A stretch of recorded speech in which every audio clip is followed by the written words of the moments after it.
to go. John and I like it. So, They kind of got pretty good sandwiches. well, yeah, I've had their sandwiches are good, and I love their meals. Most of the ones I've gotten, but Now, I hate to say it, but I've never been to Ronnie's. I've gone to go eat there and they've been closed. You know, weird hours. So Yeah, they got a split thing. I don't know what it is, but they were closed, so I didn't go. since he moved, Now, since the fire, he's owned, because we used to go for breakfast when it was before the fire. yeah, now that was the second restaurant. The first one was he had the golf club for a while, Oh, yeah, the 19th. that thing is going downhill. They can't keep up. Well, it was bought out by Baden They- Cars. They cannot keep a chef or waitress.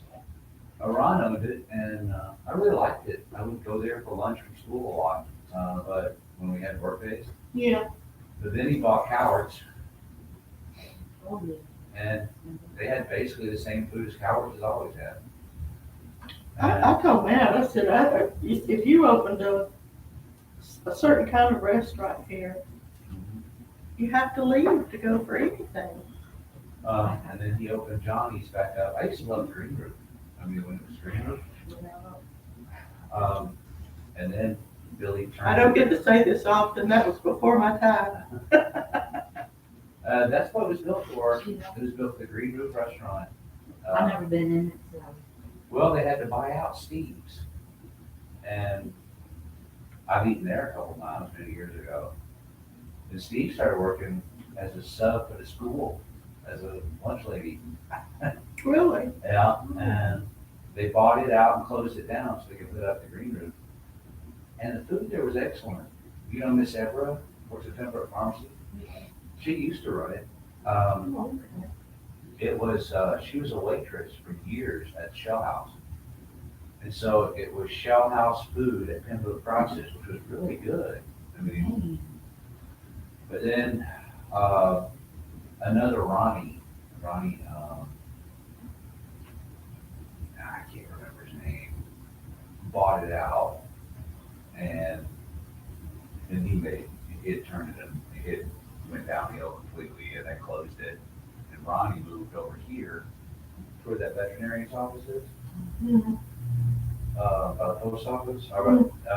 And he opened a restaurant called the Back Porch and nobody went there either. Williams, Ronnie Williams. And he was a fun guy. I'd go in there and eat and sit with him, and he was a nice guy. But Miss Evra, when she had it, it was gold. That's the only time. And then Ron started taking over. You know that first little block you come into in Pembroke with those kind of old houses? You turn on Warnell and go down there in that first little area. in Oh, Pembroke. okay, right. He owns a lot of those houses. He rents them, and then he got Cowards, and when it burned, he talked to Billy, I guess, and Billy bought out Mr. Pick, Wilson Pickett. And he put in gun shop and photography studio and stuff in that room. Then he closed that, and then Ron took it over as a restaurant, redid it, and but he was doing pretty good. He's still a PE teacher at Bryan County Elementary. Oh, really? He decided to quit coaching football. He went back to it last year as assistant coach and didn't like it, but there you go. His son's playing now. So it's been a lot of things, and it hadn't been there long, you know, comparatively, maybe about 25 years. There's been a whole bunch of things. Yeah, see all of those things going from here down to 95, 16 rather. You can tell they were something, Yeah. but since I've been here, they've been nothing. There used to be, A lot just sitting there empty. you went down across the bridge on 80, go down to Bliston across the bridge, turn left. I can't remember the name of that place. Blue Jay Road. There was Kenny's Kitchen, which is a restaurant. Somebody told me, but by the time we went, it was gone. We've eaten there a couple times, and I got sick of the dog every time. I hope y'all don't know Sandra, but Oh, I like the food. well, yeah, I know who owns it, David and Linda Bragg. Kim's Kitchen, I loved it, but I got sick, couldn't eat there, I got sick every time, because they did what you're supposed to do, they cooked in lard, and I haven't had it in years. But yeah, Sandra is not Sandra anymore. She wants to be Sandra again. I know her too, I taught her kid, David and Linda Bragg, who worked at the school, he was a maintenance man, she was the secretary for the kitchen. Oh, they had a ton of patrol people, sheriff, everybody that was always eating there, but the food, every time I went, was horrible.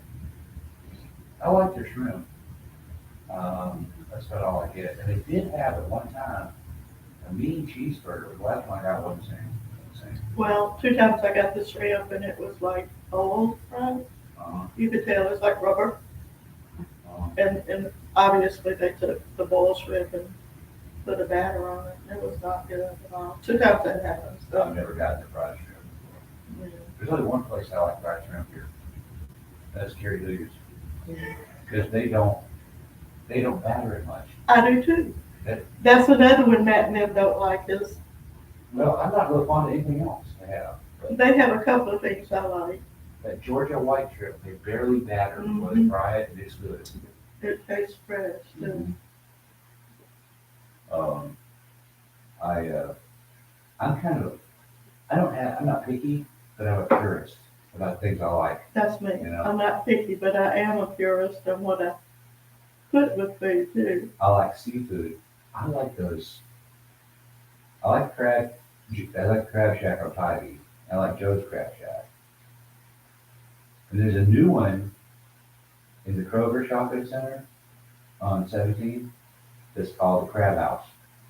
We saw it tonight when we went to a Japanese. There's a new place. one on 204, somewhere past Gardens Gates, or what is that, Gate City, Gateway? Oh yeah, Gateway. It's right past there, they claim, but I I haven't don't seen it. really know what it is. There used to be one on King George. Yeah, I liked it.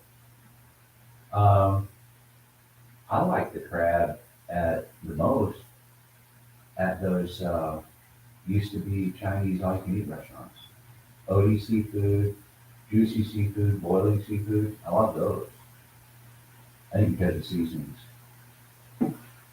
Anybody show up except for me? No. All right, before we begin, Dad, do this more purpose.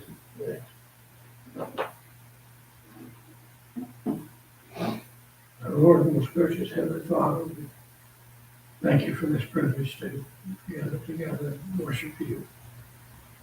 Please help us to worship you in spirit and in truth. Bless the speaker, help him to say those things that will encourage us, instruct us. In Jesus' name, amen. Amen. All right, now, Jesus is still dealing with the scribes, Pharisees, might as well just call them the spies of the Sanhedrin.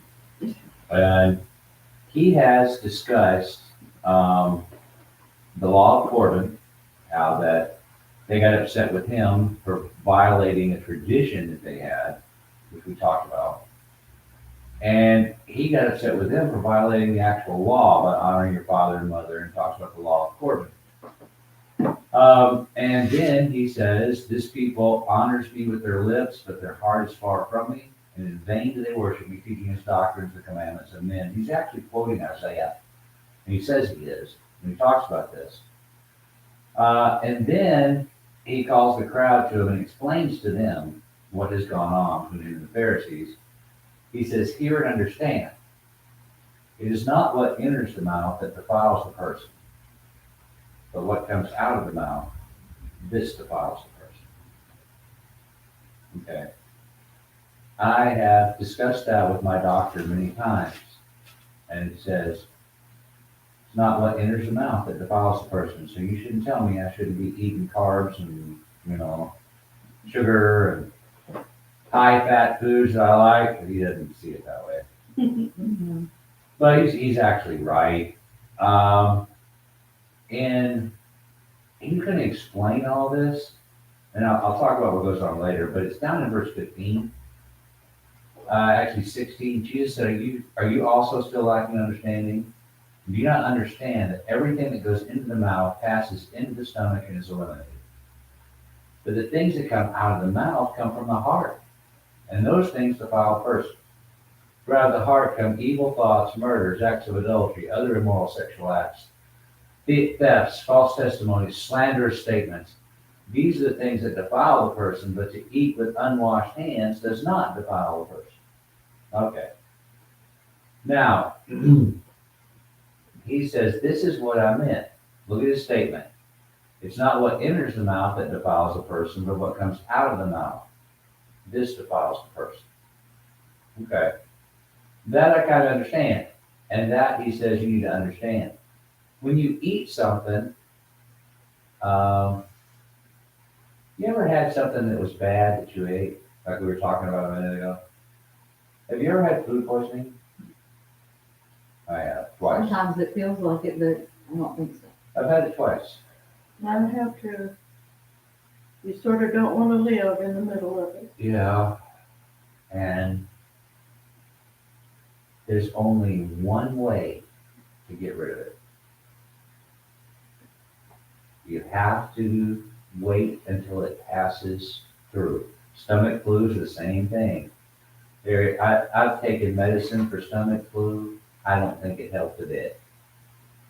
It helps with the symptoms, and stuff like that. You're not as miserable, but there's only one thing to get rid of it, is to make it stop, and that's to let it run its course, and to get rid of whatever is in there. And I don't really even mind talking about this. It's not something you talk about just for the sake of it, but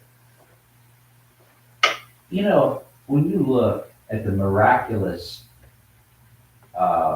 digestive system we've been given, humans are, as much as we complain about food, we are of all creatures on this earth, I'm convinced. Now I'm sure there's an exception or two, but for most things, the perfect omnivore. We can eat things that would make a pig sick. Okay, we can eat a lot more than the other creation and not get sick from it. Even people who have sensitive digestive systems still beat most of creation. I mean, you look at several animals. A panda bear can only eat bamboo. That's it. That's all they eat their entire life. Koalas only eat eucalyptus leaves. And some are a little bit better than that. Look at a cow. It eats plants, leaves, branches, and certain plants it can't eat. And to do it, it needs several stomachs. Yeah, and a huge, long process. Very complicated. A pig, yes, a pig can eat some things that look nasty, but we can eat some things that smell nasty too. But we can eat things that a pig can't do. And so I'm not gonna shy away from talking about this, because this is actually one of the proofs of the existence of God. We have the most miraculous digestive tract that there is. I think some of the lower order of animals, like bacteria and stuff, they have a huge amount of different things they can eat. But for the most part, animals are pretty well restricted to very few things. People are not.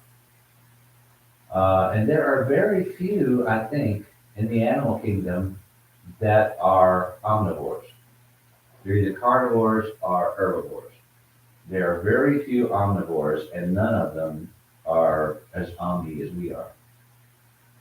And really, when you come right down to it, whatever goes into your mouth will not make you unholy. This sort of goes against the food laws of Leviticus 11. when he says this, of course, he's talking about unwashed hands and just the thought of the food laws. But it's not really, and he's setting up the stage for the future, it's not really necessary anymore. The food laws of Leviticus 11, you can see why they were instituted. These lower the chances of people getting food poisoning and other foodborne diseases. With modern technology and modern chemicals and modern cooking technology, we're pretty well safe from all those things. But if you understand, everything you put in your mouth also comes from God. And God made it. But the things that come out of the mouth come from the heart. Now think about that for a minute. Whatever a person says comes from the heart. When Miss Vicki was praising our vilifying restaurants a minute ago, that came from what she was thinking, from her memory and from her heart. Sorry. It's just not nothing that people say doesn't come from the heart. Everything that you said today came from the heart. Came from what you thought about. And honestly, if you want to find out about a person, for the most part, that's all we've got. If you want to find out what a person knows in a trial, you don't examine their eyes, you don't look down their throat, or up their nose, or in their ears.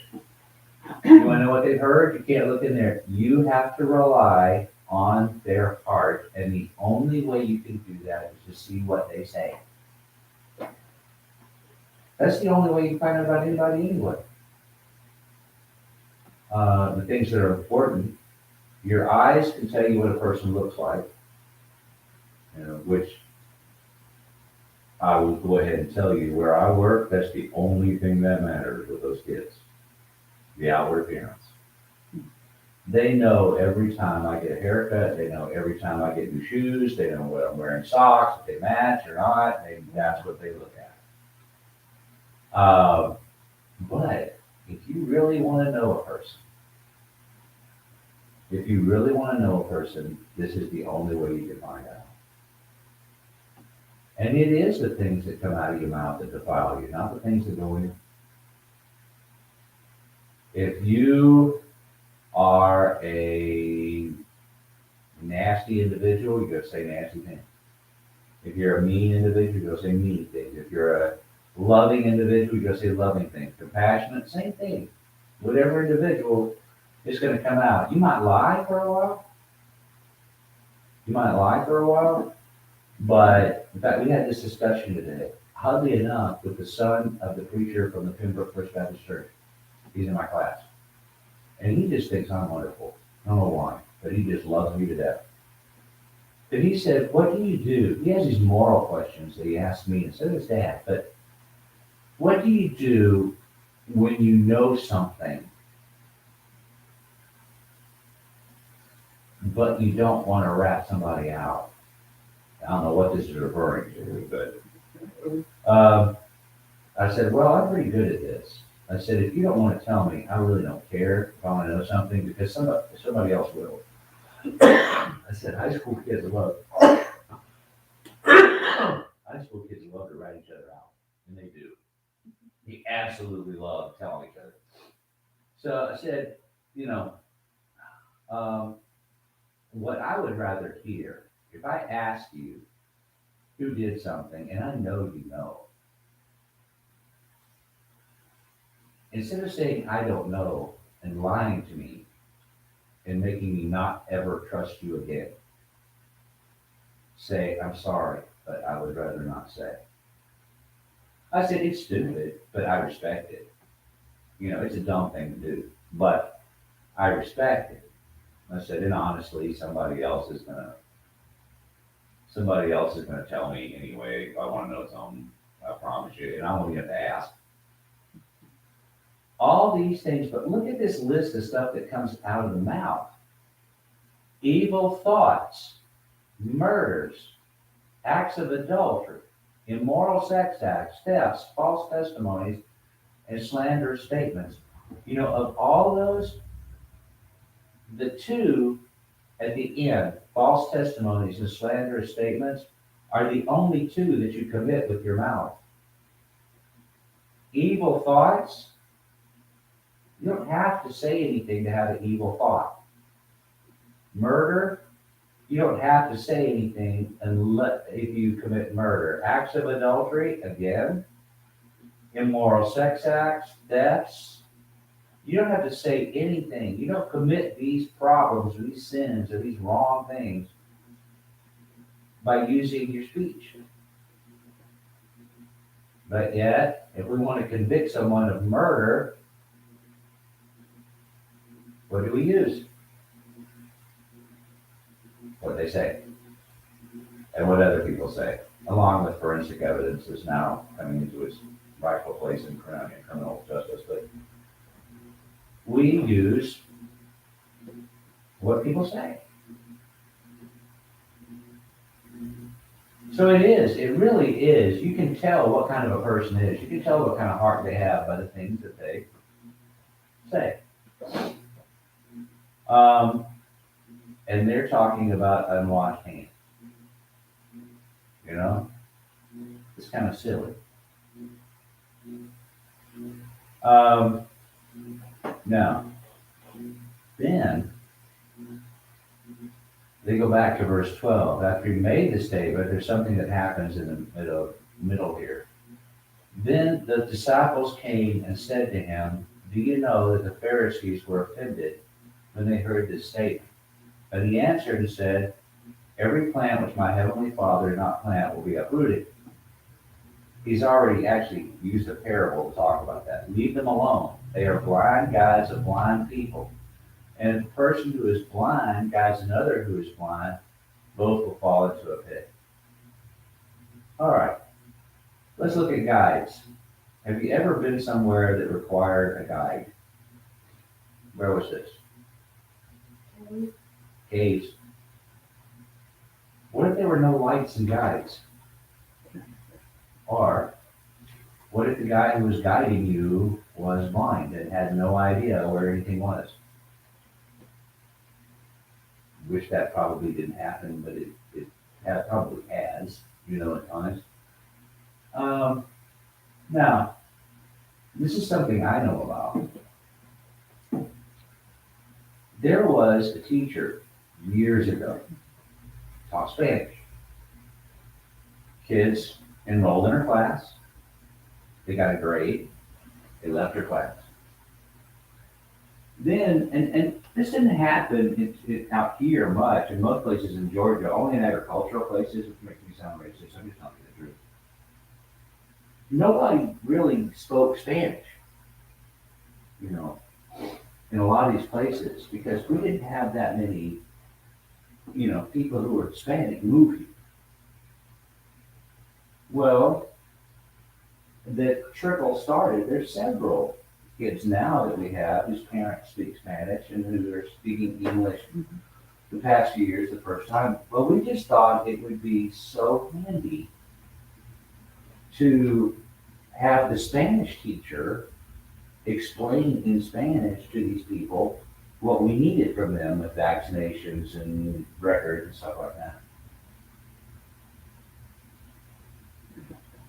We took these little Mexican children and their parents to this woman, and she started speaking Spanish to them. They had no idea what she was saying, and she didn't know what they were saying.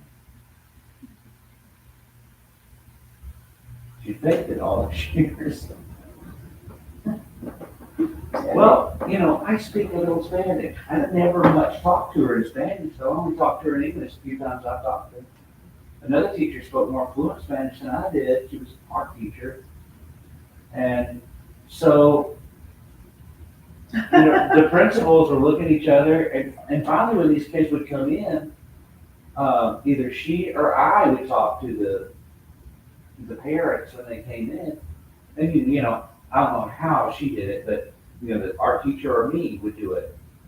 And I don't know how she did it, but what I did it was Spanish and a whole lot of charades, you know. They're And talking loud. yeah, well, what I was trying to do is act out these things, vaccine, you know, oh, see, you know, and they bring me this stuff. And they probably learned more English from our counter than I could use in Spanish, but the thing is, that's a blind guy.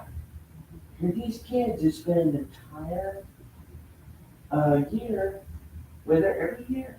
They didn't learn a bit of Spanish. You don't know what they learned. Well, that would be like, well, I almost was this at first. I got 2 weeks worth of lesson plans. I was teaching economics. And people say that's easy. Well, no, it's not.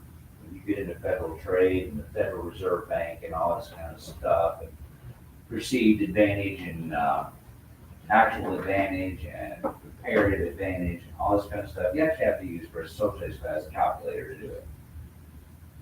I had the kids do a project in the first 2 weeks on franchises. How much they cost, you'd be surprised. The cheapest one you can have is a Dollar General store. But you have to get so much inventory that it kind of negates itself. But the cheapest franchise fee, McDonald's is well over $1 million, you know. But Dollar General is not that bad. And Family Dollar isn't that bad. You want to franchise those, and if you put them in the right place, they're gonna make you a pile of money too. But I made them do that for 2 weeks, and then I started the actual stuff that they're supposed to do, and it was me getting on the internet and learning it and talking to the other economics teacher at school about what this stuff actually was, and he would explain it to me, but luckily we've had the same planning period. Then he would go and do his class. I was about a week behind his, you know, because I would have to learn this stuff. What if I didn't? What if I didn't learn it? What if we just talking a bunch of crap, you know?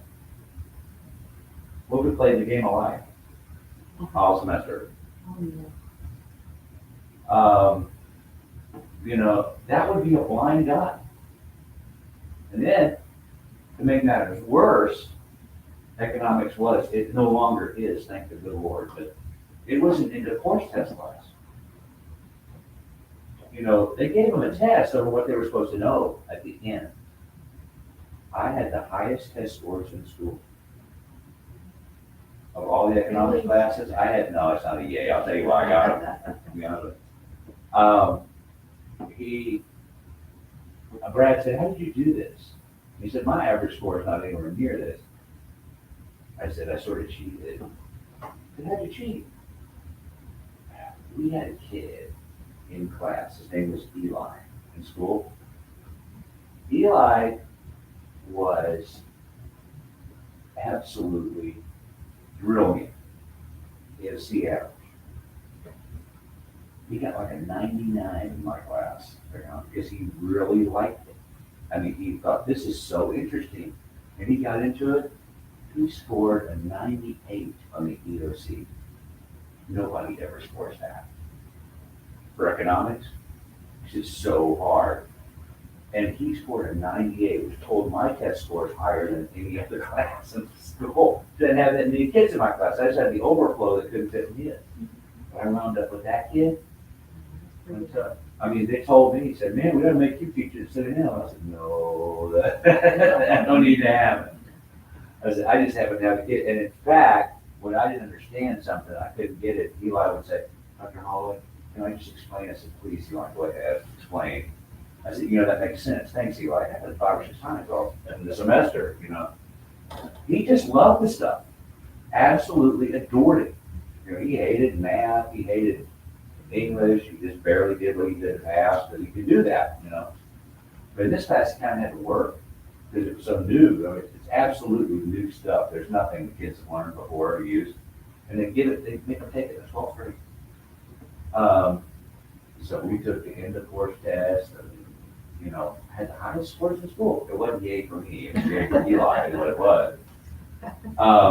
I did the best I could though, but, what if I didn't? I mean, even if you had no book, even Eli wouldn't get it, he wouldn't have got it. I let him down with that. It's kind of like when you lead somebody down the trail and say, oh, okay, and they run ahead of you. That's what he did. You talked through, you did.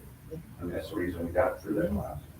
I haven't taught it again, but I'm one of the only 2 people in the entire school certified to teach it. Anything that's not history based, there's only 2 of us in the whole school certified to teach it. So I'm kind of hoping that, they hire somebody else or we don't have to overflow economics ever again, because that was a big chore. So the point I'm trying to say is, if you're going to, and he's used this same kind of idea with the mote in your eye and the beam in your brother's eye. If you're going to guide somebody else, at least know your stuff. At least know where you're going. These Pharisees didn't. In fact, we never thought about it. They were enemies of Jesus because he wanted to go somewhere. And they didn't want anyone to go anywhere. They wanted to stay right where they were. Stagnate. Jesus wanted to guide them. The Sanhedrin wanted things to stay the same, which means they wanted to guide them to nowhere. Guide them in circles. They didn't know what the future was because they didn't want to know. That's a problem in every profession. That's a problem in every single walk of life. You've got to go forward. We were talking today about the invention of the printing press, and I compared that to the invention of the internet. You made a write about it. Did you realize how important the printing press was to the world and how important the internet is? The most important thing we have, and the most valuable thing we have today in our society is information exchange. Anything you can do to facilitate that, you will be a billionaire. Look at Mark Zuckerberg. With Meta, used to be Facebook. How much money does he have? Piles. Why? Because that's the most valuable thing we have today is information exchange. If you're going to succeed in any walk of life, you have to look at information exchange. Which is exactly though, and I never thought about it until just then. It puts these people that shine and get power, once they get up here with power, exactly like the Sanhedrin, they want to keep it the same.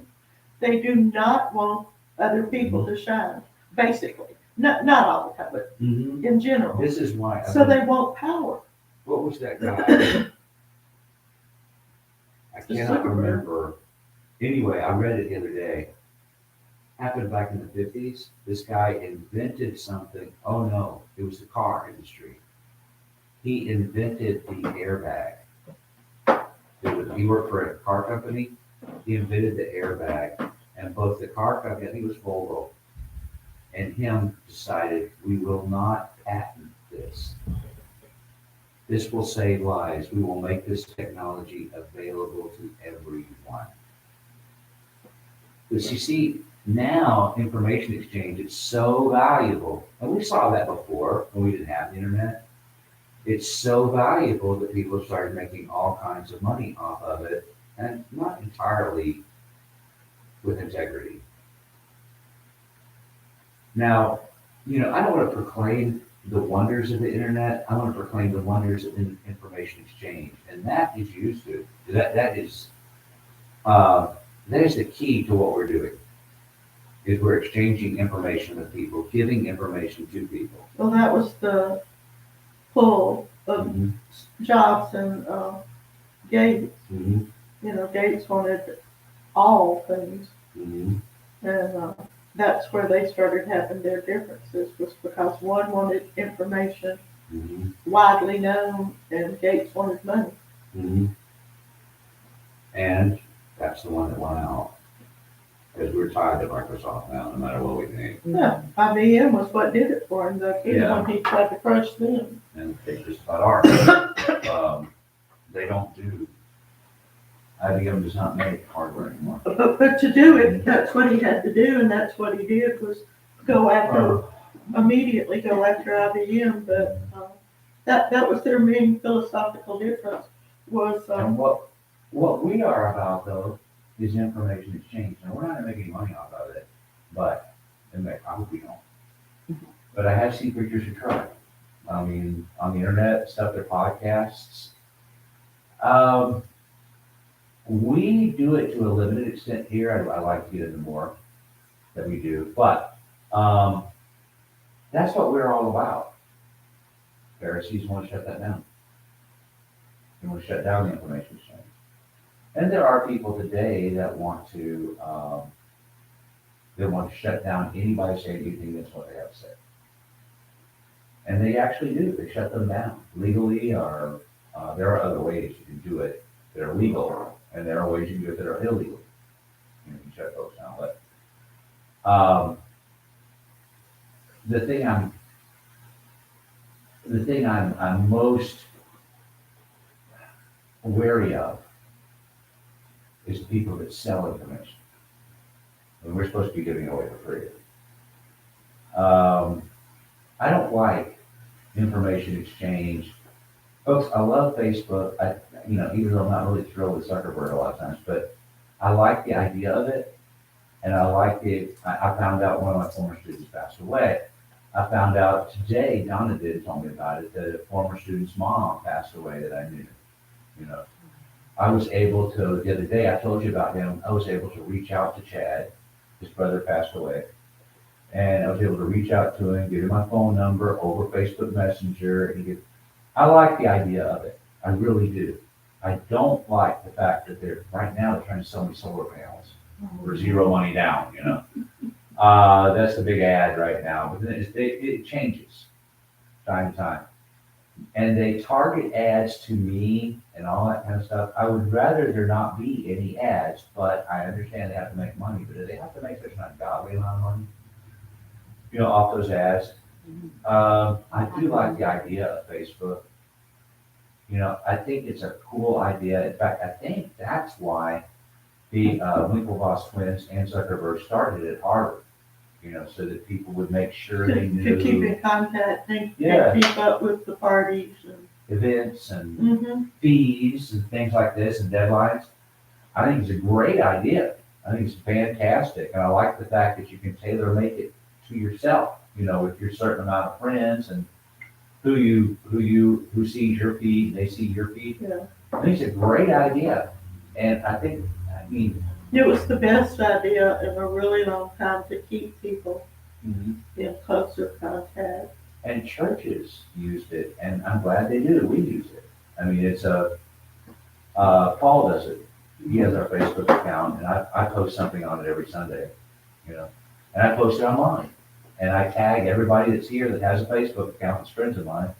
So it goes on their wall too, that we're having services. Here's where the sermon was, I don't know if we've gotten anybody, but there's a whole lot of people that read it, make comments and like it and all that kind of stuff, so they know we had church.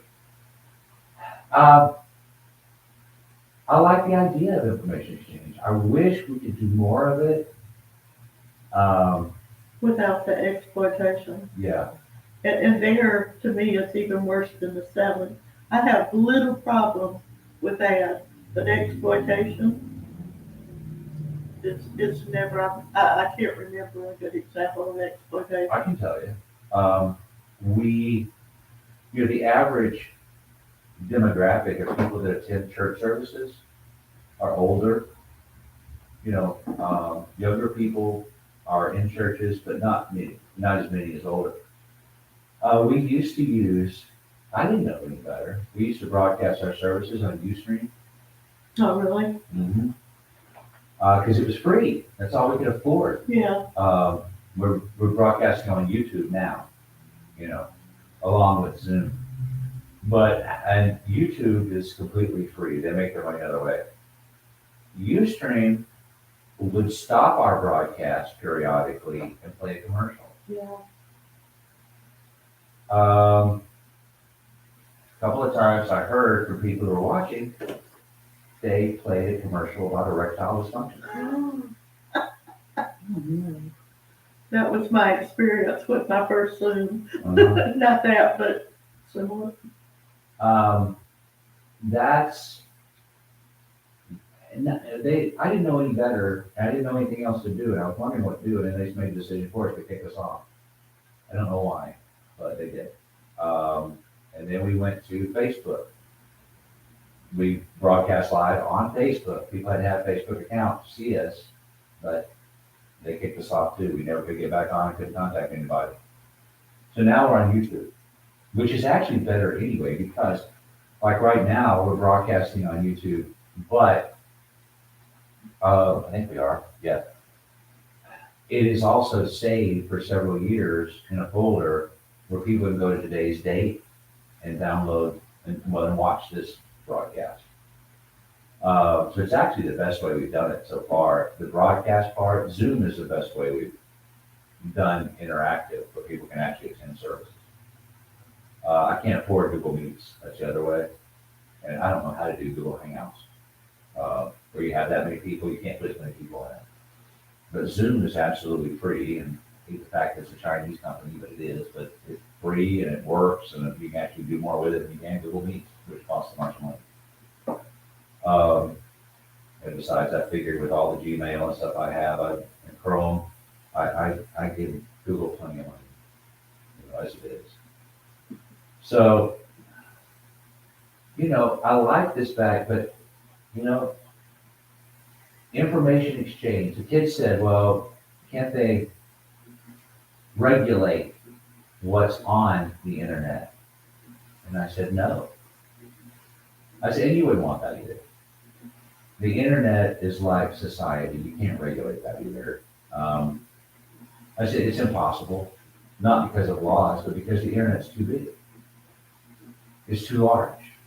There's nobody that's that big, even government, that can regulate the internet. Well, let's try it. Kim Jong-un, he wants to regulate it in South Korea. He can't. Cuba, they want to. China, they want to. It's capital offense to be on some internet sites, but they still are there. Kim Jong-un just assassinated the guy a couple months ago for Squid Games. He showed Squid Games to a bunch of people, and the government found out about it and had him killed. They executed him. But people say, I guess he stopped that. I said, are you kidding?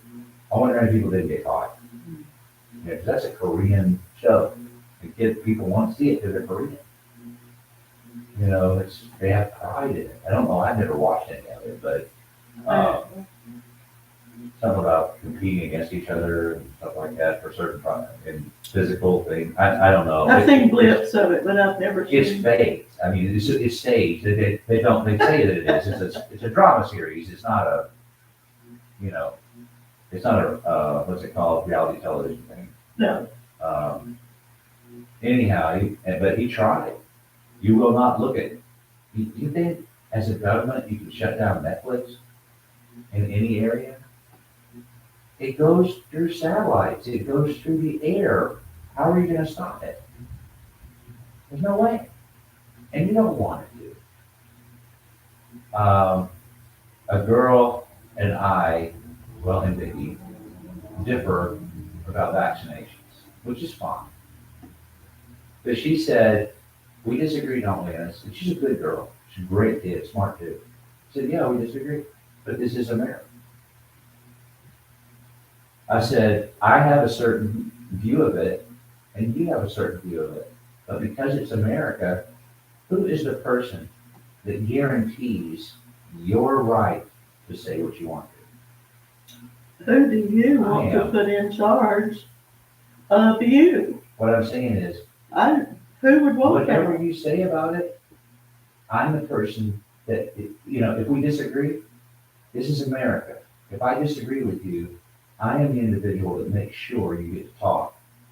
And if you and I disagree, you are the person that makes sure that I am heard. Because this is America. What's that old saying?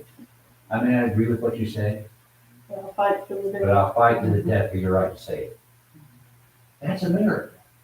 That's the way we are in this country. And I'm glad it is, because I'm not always right.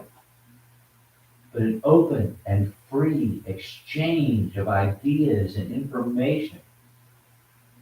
If you start shutting up the people that disagree with you, what are you? Well, and that's it. I don't want to shut up the people.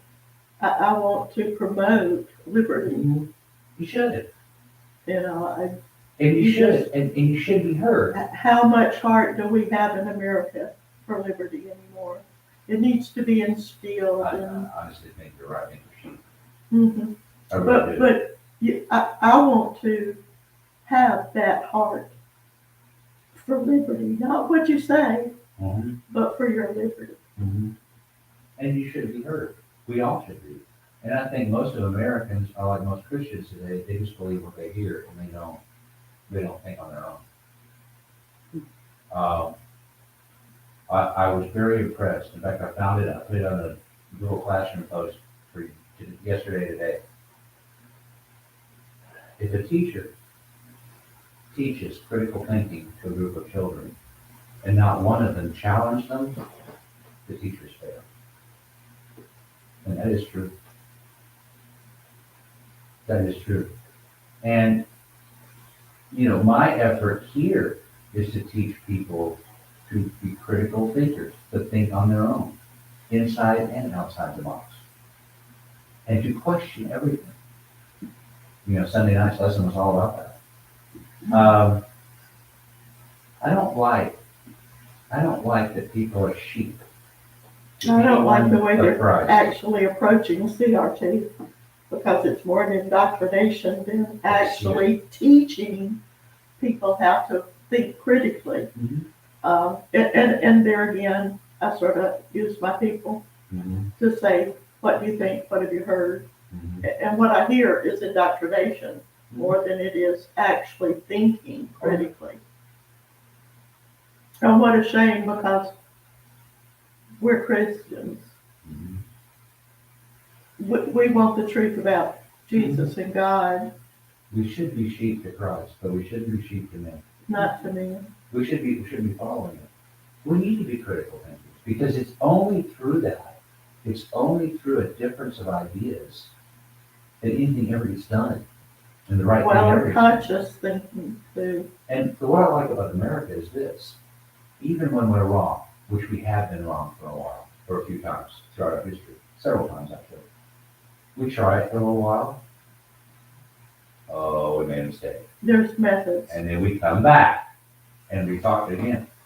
But today, I hope I'm wrong, but today I just hear a whole bunch of people, like you said, repeating what they've been told.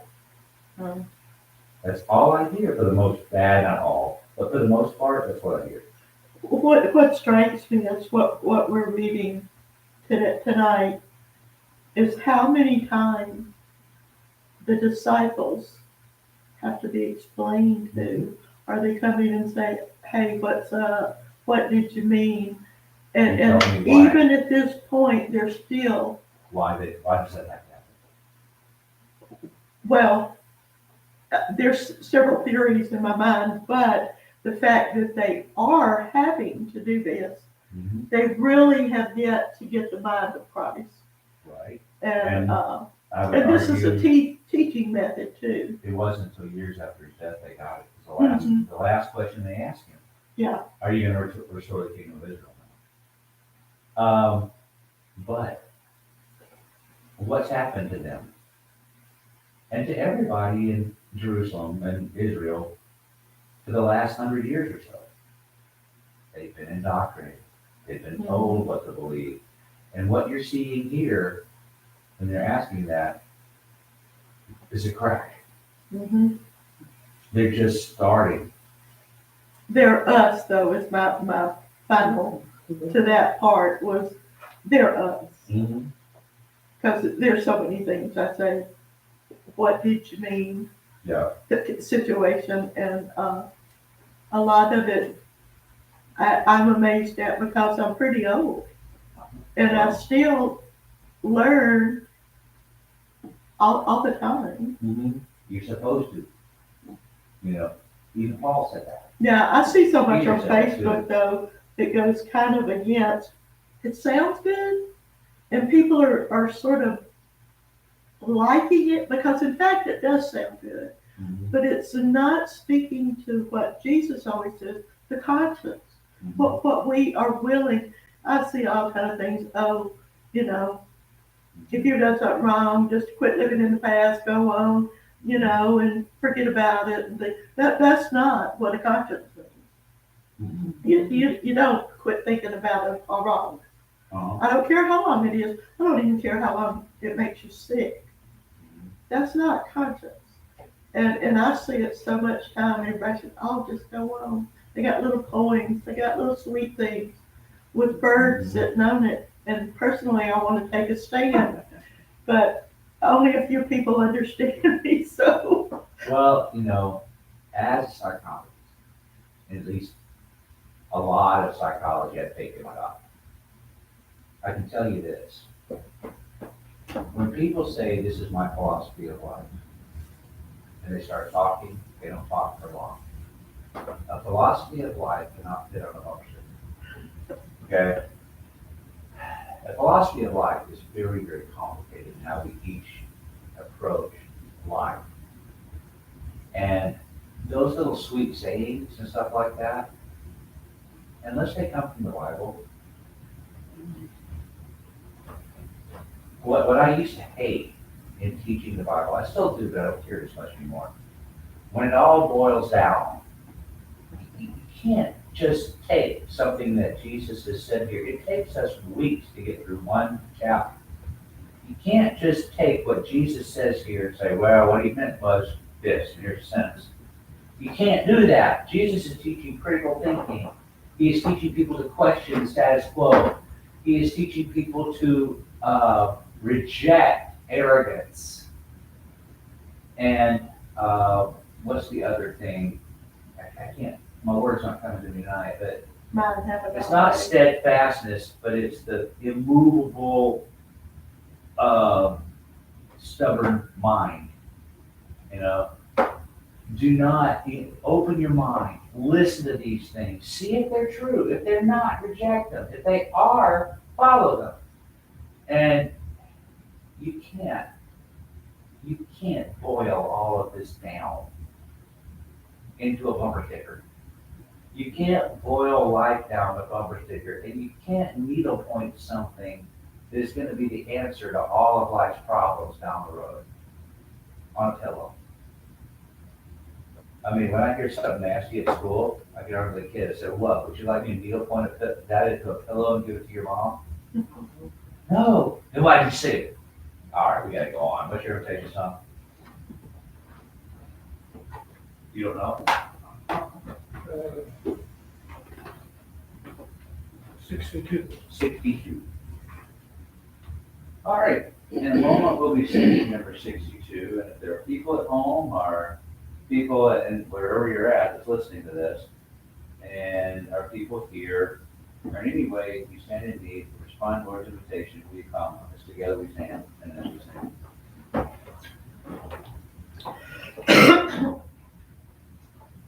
Have thine own way, Lord.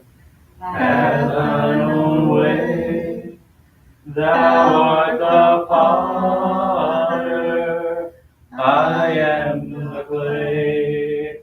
Mold me and make me after thy will, while I am waiting, yielded and still.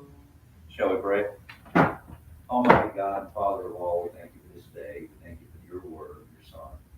Everything that you've done to bring us this far in life, Father.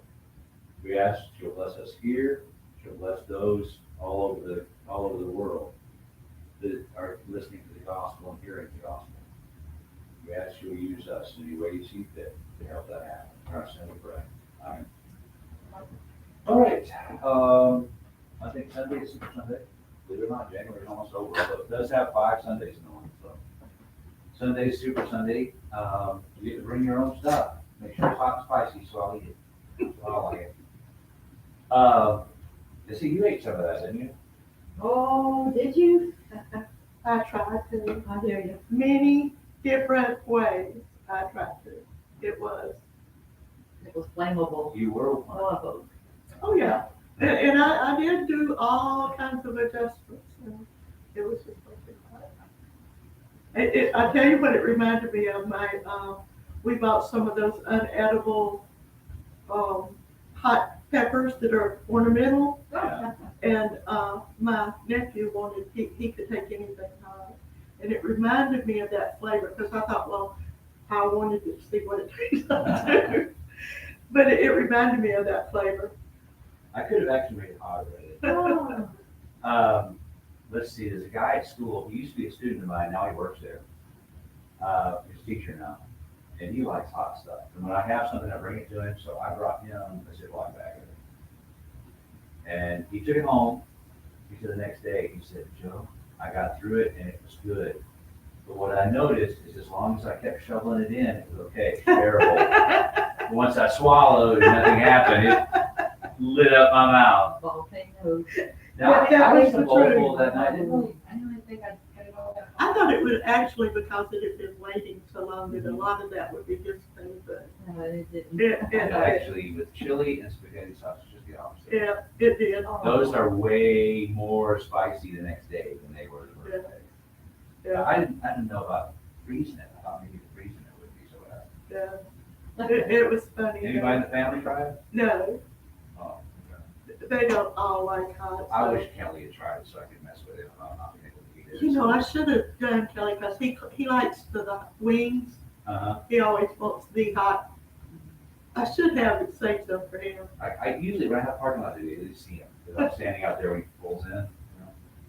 And so I get on to him. Oh, you a girl too? You can eat chili or something? If I'd have thought I would, because Kelly's he a fun tried, kid. he's, He's a fun kid.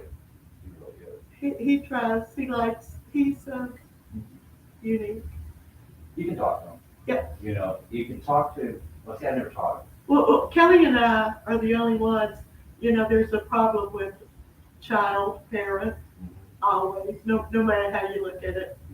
Your kid could get 50 and they still think you're stupid, but Kelly and I get the same sense of humor.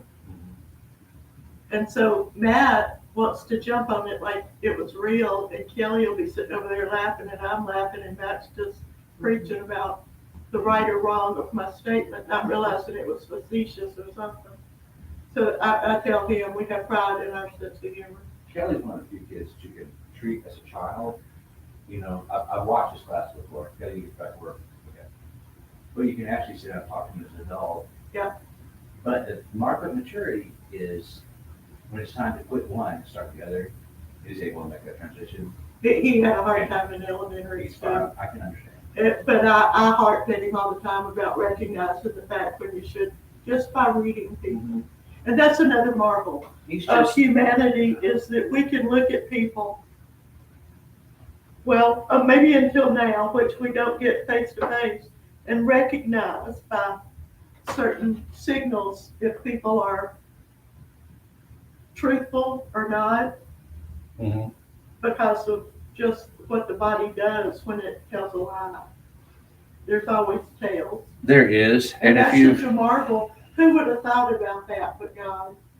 been lied to for 30 years like I have with kids, you figure it out.